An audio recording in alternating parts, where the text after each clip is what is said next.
بعده.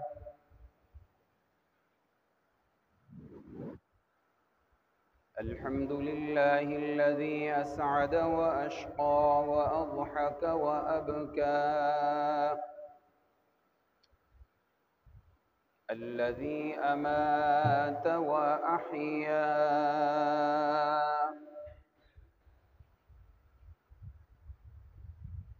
والصلاة والسلام على أشرف الأنبياء والمرسلين.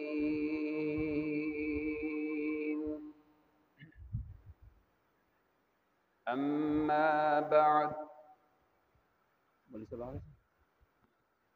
أعوذ بالله من الشيطان الرجيم. بسم الله الرحمن الرحيم.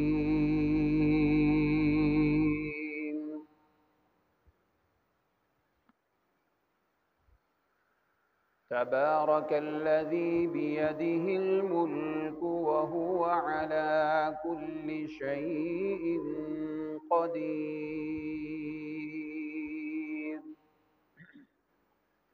صدقت يا رب العالمين. اللهم صل على سيدنا ومولانا محمد وبارك وسلم ثم صل عليه. تمام حضرات محبت سے درود شریف پڑھ لیں انشاءاللہ. وہ گھڑی ٹھیک ہے سامنے والی؟ وہ گھڑی ٹھیک ہے؟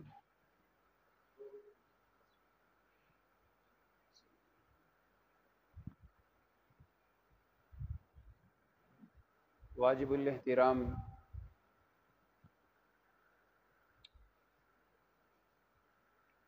گرامی قدر احباب،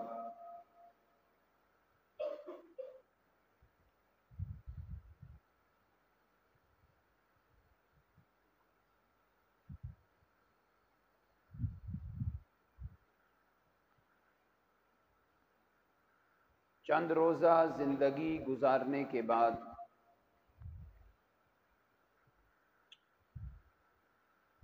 مجھے اور آپ کو اللہ رب العزت بغیر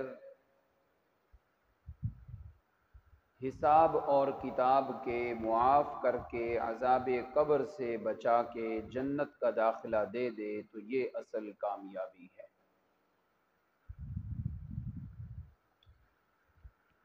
فمن زحزح عن النار وادخل الجنة فقد فاز. جہنم کی تپش سے جو بچ جائے اور جنت میں پہنچ جائے فقد فاز، اس کی کامیابی سچی اور پکی ہے.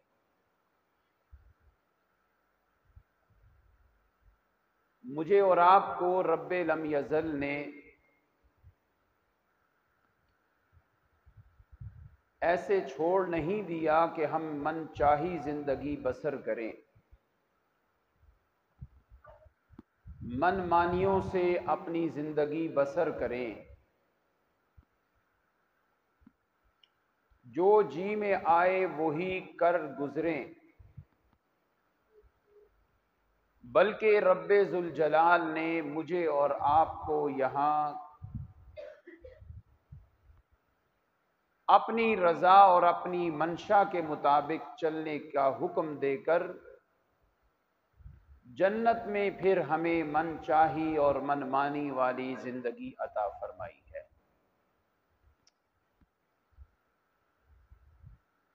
میری اور آپ کی مثال یوں ہے،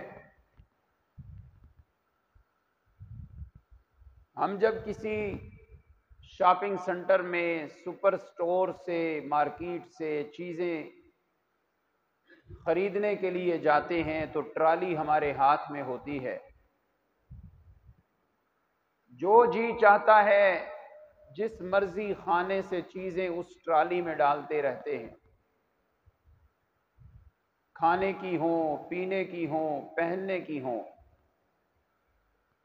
مگر ہم سب کو یہ بات دل میں ہوتی ہے کہ جتنا مرضی ٹرالی میں جمع کر لیں، آخر میں کیشیئر کے پاس جانا ہے، ہمارا بل بنے گا، وہاں سب کچھ آ جائے گا، کوئی ہم فراڈ نہیں کر سکے. ایسے ہی یہ دنیا، یہ زندگی میری اور آپ کی بھی اسی طرح ہے. ہم کر رہے ہیں، چل رہے ہیں، کھا پی رہے ہیں، مگر یہ بات ضرور ذہن میں ہو کہ آخر میں ہم نے ایک کیشیئر کے پاس جانا ہے. وہ اتنا عظیم، اتنا بڑا، اتنا طاقتور ہے جس نے خود کہا وَمَا كَانَ رَبُّكَ نَسِيًّا، مزے سے کر کے آؤ جو کچھ کرنا ہے، مگر آخر میں میرے کمپیوٹر سے جب گزرنا ہے تو ایک ایک پائی پائی کا میں تم سے حساب لوں گا. میں ہوشیاری چلاکی سے اپنے باپ سے چھپ سکتا ہوں، ماں سے چھپ سکتا ہوں، اساتذہ سے چھپ سکتا ہوں، مگر ایک ایف آئی آر کاٹنے والی ہستی اوپر بیٹھی ہے، وَمَا كَانَ رَبُّكَ نَسِيًّا. وہ ایسا کیمرہ فٹ کر دیا ہے. اللہ کا قرآن کہتا ہے اِنَّ رَبَّكَ لَبِالْمِرْصَادِ، اِنَّ رَبَّكَ لَبِالْمِرْصَادِ، تمہارا رب طاق میں ہے. جس طرح شکار کو پکڑنے کے لیے شکاری طاق میں بیٹھتا ہے، نشانے کو خلط ملط نہیں ہونے دیتا، ایسے ہی فرمایا میرا رب، تیرا رب بھی پورے طاق کے اندر ہے. ہم جو کر رہے ہیں، کھا رہے ہیں، پی رہے ہیں، وہ تو اپنی جگہ، جو ہمارے دماغ سوچ رہے ہیں میرا رب اس کی بھی نگرانی کر رہا ہے. ایک گناہ ہے اعضاء کا، زبان کا، مگر ایک گناہ ہے میری اور آپ کی سوچ کا. رب کائنات میرے اور آپ کے ان چیزوں پہ بھی نگرانی کر رہے ہیں جو ہمارے دماغوں میں، ہماری سوچوں میں آ رہی ہیں. ایک آدمی اپنے گھر میں کمرے میں بیٹھ کے غلط باتیں سوچ رہا ہے، غلط خیالات پال رہا ہے، ان کو پانی دے رہا ہے. اللہ تبارک و تعالی جس طرح گناہوں کی سزا دیتے ہیں جو ہمارے اعضاء سے ہوں، اور جو ہمارے دماغ سوچ رہے ہیں اور گناہ کی بات سوچ رہے ہیں، اللہ ان کو بھی دیکھنے والے. یہ حزب اللہ صاحب کو کمرے میں سلا دیں یا جاگ کے بیٹھیں، سیدھا بٹھائیں. جزاکم اللہ. ہم آپ کے لیے محنت کر کے آتے ہیں، ذرا شفقت فرمایا کریں. یہ سارے کام ہم ان میں احتیاط اس لیے کریں گے کہ ہمیں یہاں سے گزر کے ایک پل پہ جانا ہے، ایک ٹھکانے پہ جانا ہے، اور وہ ٹھکانہ ہے قبر والا. اور قبر کے عذاب سے اگر ہم بچ جاتے ہیں تو ہم کامیاب ہیں. اور یہ زندگی میری اور آپ کی خوشیوں والی ساری نہیں ہو سکتی. یہاں میری اور آپ کی مرضیاں ساری نہیں چل سکتی. باد مخالف سے نہ گھبرا اے عقاب، یہ تو چلتی ہے تجھے اونچا اڑانے کے لیے. اس کا معنی یہ ہوا، ویسا مولانا آگے نہ بھیجو عبداللہ مسجد، جلدی دیر ہو رہی ہے. اس کا معنی تو یہ ہوا کہ میری اور آپ کی ساری باتیں مرضی کے مطابق ہوں تو پھر میں کبھی بیمار نہ ہوں، مجھے کبھی بخار نہ ہو، مجھے کبھی کوئی ٹینشن نہ ہو. ساری باتیں میری مرضی کے مطابق ہوں اور کبھی میری مخالف ہوائیں نہ چلیں، میری مرضی کے خلاف کبھی کوئی بات نہ ہو. لیکن یہاں 10% میری مرضی کے مطابق ہوں گی، 90% میرے مزاج کے خلاف ہوں گی. اللہ بتانا چاہیں گے جو تو چاہتا ہے ہر کام وہ نہیں ہوگا. مرضی کس کی چلے گی؟ اونچی آواز سے، کس کی چلے گی؟ آرڈر کس کا چلے گا؟ اللہ کا. حدیث پاک میں آتا ہے، میں اس کی تھوڑی سی وضاحت کر دوں.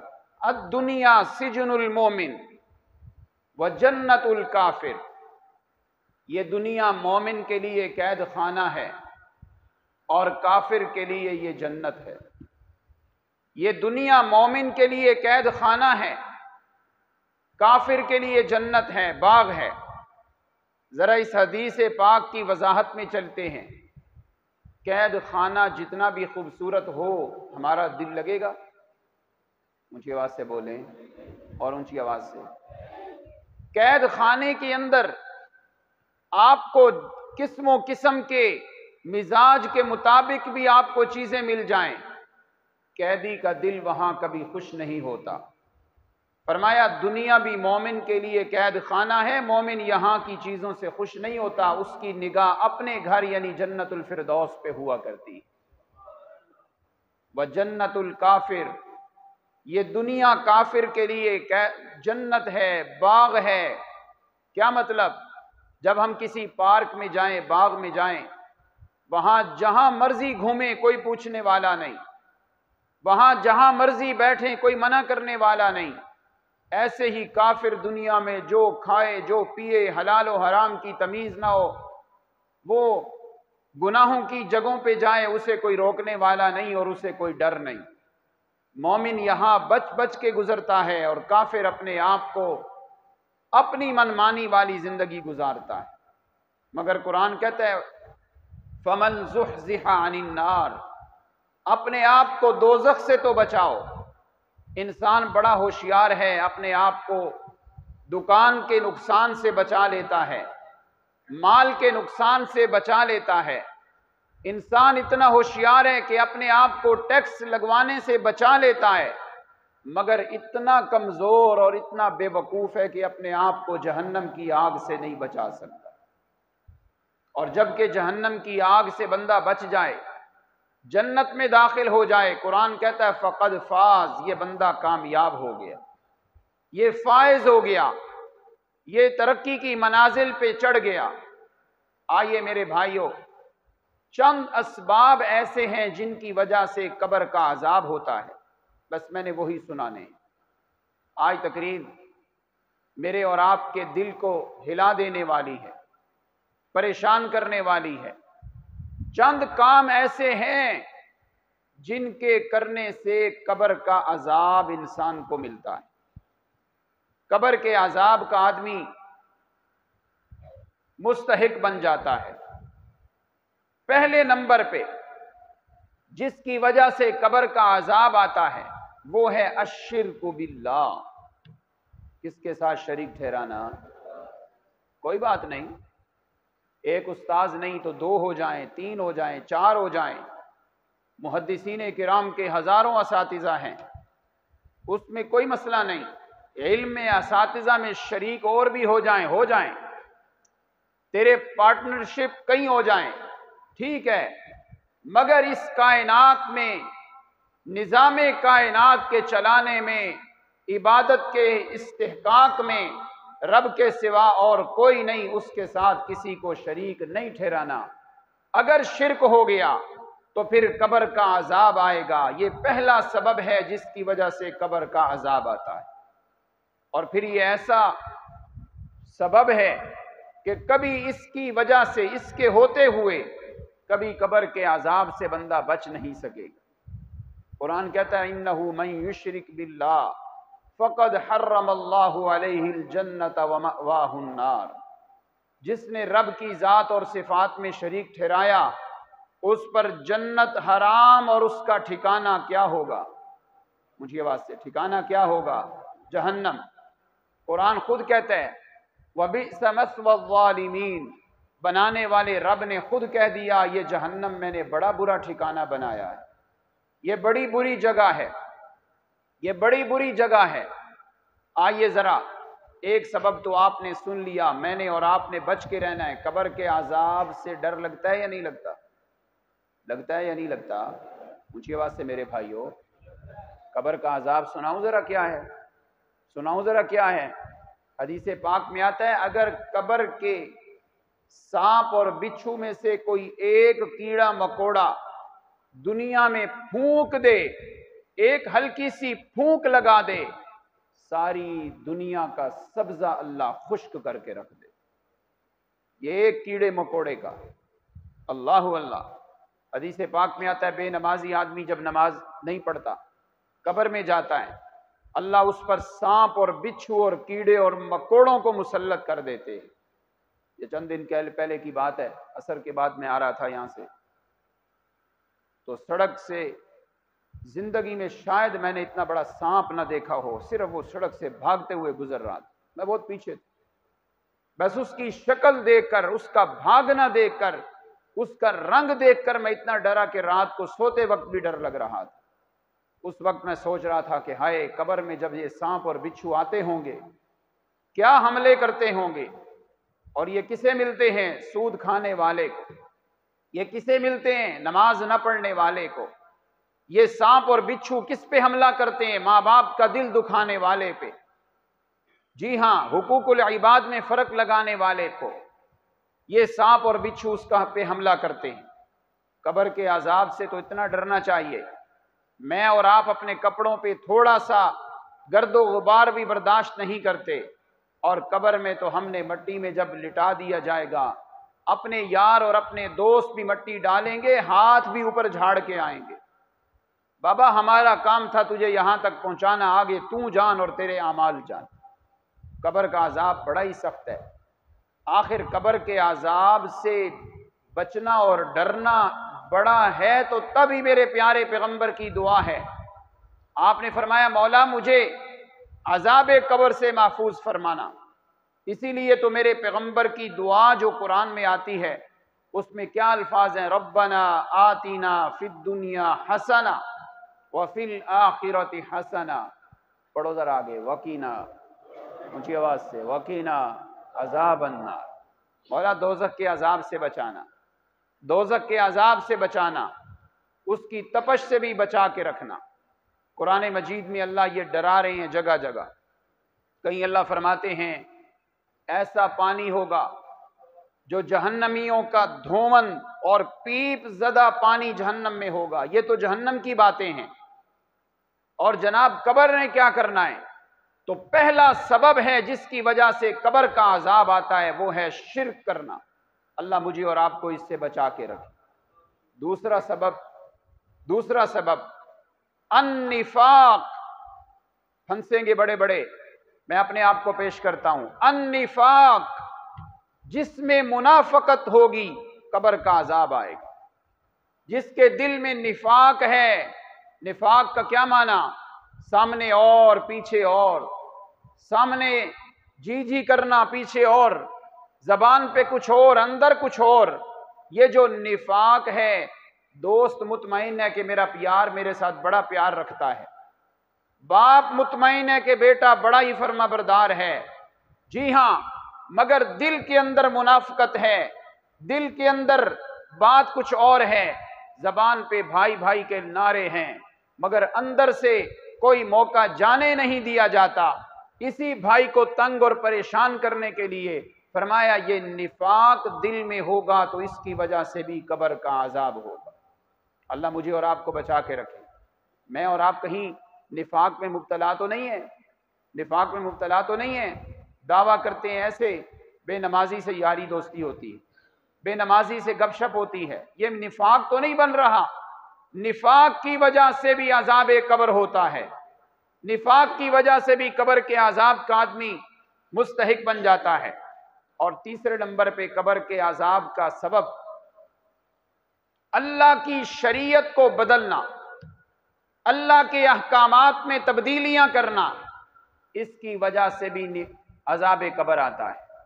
اللہ کا ایک حکم آ گیا، عورت نے پردہ کرنا ہے، اللہ رب العزت کا حکم آ گیا، وراثت کے معاملے میں اللہ کا حکم آ گیا، فلاں کام میں فلاں کام میں، ان کاموں کے اندر اگر اپنی منمانیاں کرنا شروع کر دی تو قبر کا عذاب آئے گا، قبر کا عذاب آئے گا۔